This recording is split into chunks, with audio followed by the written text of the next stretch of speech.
All right, our final speakers for this hour are Kari Krogh, Paul Gauthier, Ian Price, and Kim Dunlop. Kari, Paul, Ian, and Kim are here from EcoWisdom, which has a number of initiatives focused on promoting a view of nature being available for all under their Accessible Nature Wellbeing program. Kari has a Ph.D. in psychology and is co-founder of the EcoWisdom Forest Preserve. Paul is an executive director of the Individualized Funding Resource Centre Society and a Paralympian. Ian is the founder of ICANN Resource Group and participant in the EcoWisdom Accessible Nature Wellbeing programs. And Kim is a registered massage and shiatsu therapist and EcoWisdom certified nature and forest therapy guide. Welcome, team. And I think I am throwing it over to Paul to begin with. Hi, my name is Paul. I have short hair, live with cerebral palsy, and use an electric wheelchair. We will be discussing designing accessible park space and programs to foster inclusive communities. I'm so happy to be here with Kari, Ian, and Kim. We acknowledge our partners and thank our funders. Our partners are the Individualized Funding Resource Centre, EcoWisdom Forest Preserve, Technology for Living, and Derby University. Our funders are the TD Park People Grant and the Canada Healthy Communities Initiative Grant. Next slide. Access to national parks is essential for the physical, social, emotional, and spiritual well-being of everyone. And this includes people living with disabilities and or chronic illness. Today, we will outline what we have learned through our experience of providing accessible nature well-being programs and accessible nature guide to training.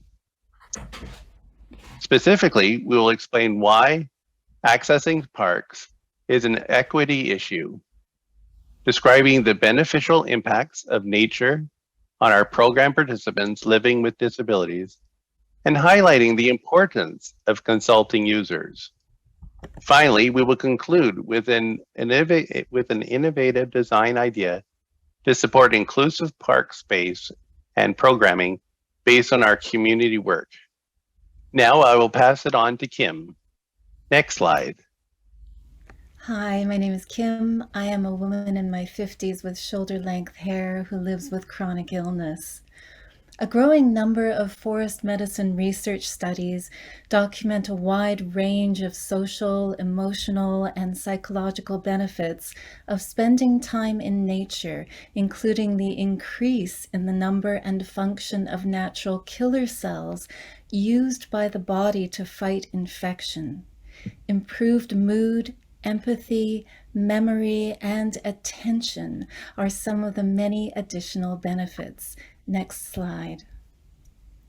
Nature can be physically and psychologically restorative, listening to the sounds of flowing water and bird song, as well breathing in the chemicals emitted from trees called phytoncides, and a substance in the soil called geosmin have all been found to support well-being. Next slide. Social science and urban planning studies document how access to green spaces can buffer the negative impacts that stress can have on health. Next slide. Research also shows that certain populations do not have easy access to such green spaces, including people living in poverty, which disproportionately includes, for example, people living with disabilities or chronic illnesses, new immigrants, and those who identify as Black, Indigenous, or people of color. People with disabilities have not had equal opportunity to enjoy and benefit from all that parks are meant to offer. Access to parks is therefore an equity issue. Next slide. The pandemic has made these inequities even more stark. The general public increased their use of parks, noticing their social and emotional benefits. However, the disparity only increased among those who were already experiencing barriers to parks. We heard, for example, from community members concerned about using overcrowded public transit to get to parks, particularly when they lived with disabilities affecting breathing or a chronic illness reducing immune function. Ironically, access to green spaces has been found to be of particular benefit to the health of people living with these conditions.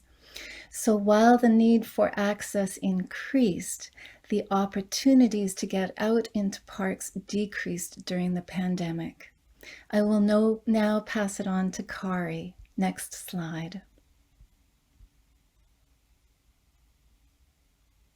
Hi, my name is Kari. I am a white woman with brown hair who lives with a complex chronic illness. In our efforts to help ourselves live lives of personal significance within society and as members of families, communities, and organizations, we need to be able to engage fully in a variety of park spaces and programs. Our vision of national park accessibility includes access to biodiverse aquatic and terrestrial landscapes, such as forests, rivers, and lakes, without physical, social, or financial barriers. Next slide. There are many benefits of nature connection for people with disabilities. Based on our experience, we believe that access to nature plays a central role in fostering individual resiliency, social support, and community capacity. Next slide. We are members of a group involved in offering community-based projects through partnerships that promote access to nature, nature-based mindfulness programming, and nature guide training. Next slide.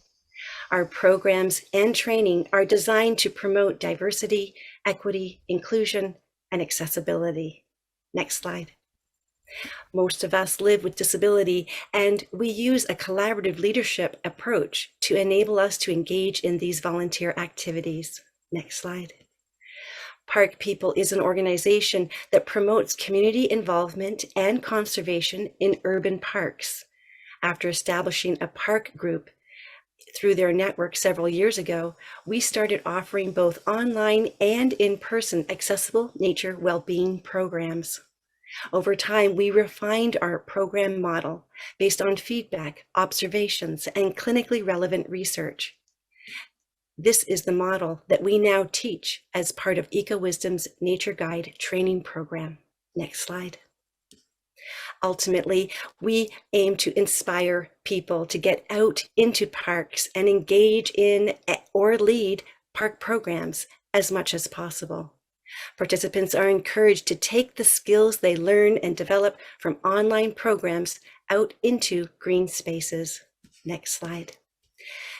These skills include mindfulness, meditation, and practices designed specifically to cultivate a meaningful connection to the natural world. Next slide. We have witnessed that these programs can provide an incredibly powerful form of peer support. Participant surveys from our accessible nature well-being programs illustrate a range of beneficial impacts. One disabled participant stated, "I became relaxed, cheerful, and hopeful, and my pain subsided." And another explained that they appreciated learning to use nature connection as a free resource to build resiliency and bounce back from the pandemic and other stressors. Yet another participant explained, "The forest imagery lessened my anxiety, and group meditation also reduced my social loneliness." Next slide. A formal study of the program model is now being undertaken by a team of forest medicine researchers led by Dr. Kirsten McEwen, involving EcoWisdom's research coordinator, Mahnor Khan. Next slide. Our group received a Canada Healthy Communities Initiative grant to provide 4 free accessible nature wellbeing programs and accessible nature guide training. Most programs that train nature and forest therapy guides reinforce dominant ideas in society about who belongs in nature. Our program is unique because it is led by and for people who experience social exclusion and those who are interested in equity. Next slide. Park design must consider user goals, perspectives, and experiences. Consultations should involve people living with a range of visible and non-visible impairments who encounter a variety of disabling barriers. And now I will pass it over to Ian, an avid park user, who will describe what park accessibility looks like to him. Next slide.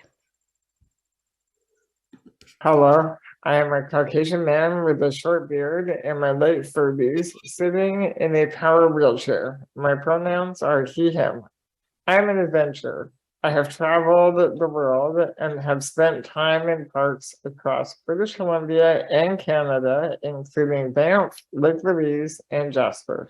I grew up on a farm and love getting out into nature, especially with friends. Next slide. As someone who uses an electric wheelchair controlled by a micro joystick, I would like to bring particular attention to my need for park trails with smooth surfaces.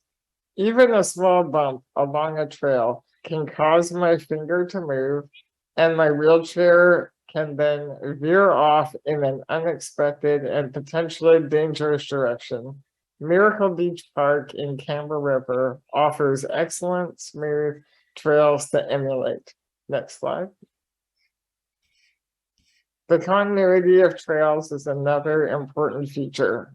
There is nothing more disappointing than getting halfway to a viewpoint only to come across a single step that marks the end of the road for me. Of course, smooth, continuous trails also support inclusion of many park users, including families and children in strollers. Next slide. Parks offer a break from the constant planning and the stress of maneuvering within an urban built environment, where I am constantly assessing, for example, where is the next curb cut, or where is the ramp into that building? Parks, on the other hand, already have most of what I'm looking for, namely fresh air, spectacular views, opportunities for deep social connection, and wild adventures. All I need are the essentials: an accessible washroom, access to the beach, a variety of smooth trails, and picnic tables designed with wheelchair users in mind. Next slide.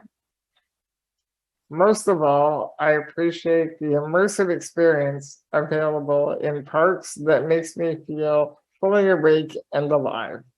I will now pass back to Kari, who will present an innovative park design idea based on our experience of offering accessible nature programming inclusive of people living with disabling chronic illnesses. Next slide. Many parks have a single heavily used central trail. Such trails are not accessible to many who visit parks to find restorative peace and quiet. As someone who lives with complex chronic illness, I have used a variety of mobility devices, including cane, electric scooter, and wheelchair. I have also used musician earplugs and double sunglasses to reduce auditory and visual stimuli. Some of my impairments relate to pain, limited energy, and stimuli intolerance, which are all non-visible. We would like to propose that central trails be expanded to include branch trails, ending in quiet pod areas conducive to Shinrin-yoku, a nature mindfulness practice that is sometimes referred to as forest bathing. Next slide. We propose that each pod area would have soothing nature soundscapes, a few plants and trees for multisensory exploration, seating and reclining options for people with low energy, space for mobility device users to move freely, and signage describing Shinrin-yoku, its benefits, and techniques. Next slide. This future would be welcomed by many people living with chronic illnesses, neurodiversity, or age-related challenges. As the supportive research and reputation of Shinrin-yoku grows in popularity around the world, park designers must not forget these users. We recognize that these are initial ideas and hope they pass it back to Paul to make a final statement. Next slide. In our presentation, we have emphasized the importance of addressing equity issues so that nature can support the well-being of all people. We have witnessed the tremendous power of accessible nature well-being programs to foster empathy among people with diverse life experiences. Therefore, incorporating accessible forest bathing pods into parks is a powerful way to foster inclusive communities. Thank you. Next slide. I invite you to contact us with your questions at info@ecowisdom.ca. We would love to hear from you. Thank you. Thank you so much, Paul, Kari, Ian, and Kim. That was a fabulous presentation. I will direct everyone to your email and also share any questions that come in with you guys. Thank you so much. Well, that concludes our speaker lineup today. I want to give a huge thank you to all of our speakers who shared their stories, thoughts, and research with us today. We really are so grateful for you all taking your time to be with us today. Just a reminder to everyone to please check out the Slack channel that was shared earlier this afternoon. We'll be engaging with attendees over the course of the conference, and we will do our best to get all the questions answered. We look forward to welcoming everyone back tomorrow at 12 p.m. Eastern Standard Time. Thank you all so much and have a wonderful evening.